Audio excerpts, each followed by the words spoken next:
আসসালামু আলাইকুম সুপ্রিয় পেট প্যারেন্টস, আশা করি সবাই ভালো আছেন।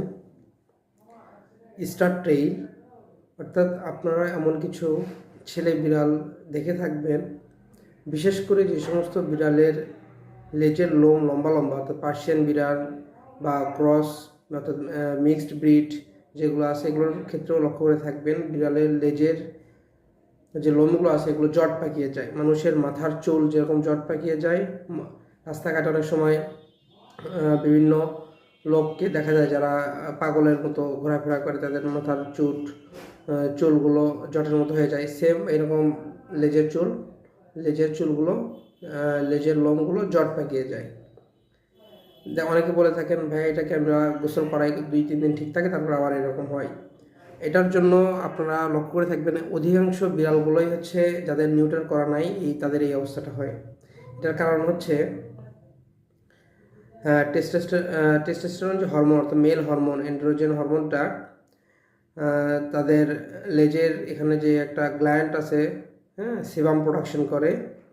তো এই মেল হরমোনটা এটাকে ট্রিগার করে এই সিবামটা প্রোডাকশনের জন্য বেশি, অর্থাৎ এখানে একটা অয়েলি সাবস্টেন্স প্রোডাকশন হয়। এটা মেইন ট্রিগারটা করে থাকে টেস্টোস্টেরন হরমোন, যার কারণে এই অয়েলি ভাব চলে আসে, আর এখানে ময়লা লেগে লেগে এটা জটের মতো পেকে যায়। তাহলে এখান থেকে পরিত্রাণের উপায় কি? যে সমস্ত বিড়াল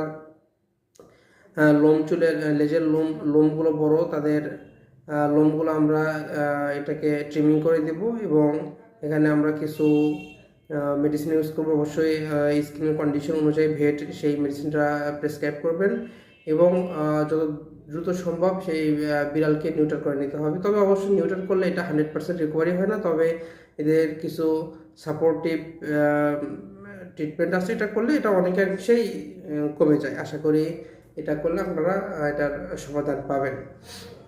এই জন্য বিড়াল ছোট অবস্থাতেই যখন তার নিউটার করার প্রাপ্তবয়স্ক হয়ে যায়, তখন নিউটার করে নিলে এই ধরনের সমস্যা ভবিষ্যতে পোহাতে হয় না।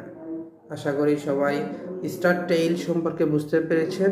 আসলে স্টার বলার কারণেই এটা, কারণ যারা সেক্সুয়ালি বেশি অ্যাগ্রেসিভ থাকে, অর্থাৎ হরমোনাল বেশি টেম্পারমেন্ট বেশি থাকে, তাদেরকেই এক ধরনের স্টার বলা হয়। এই জন্য এই ডিজিজের নাম দেওয়া হয়েছে স্টার টেইল। ধন্যবাদ সবাইকে।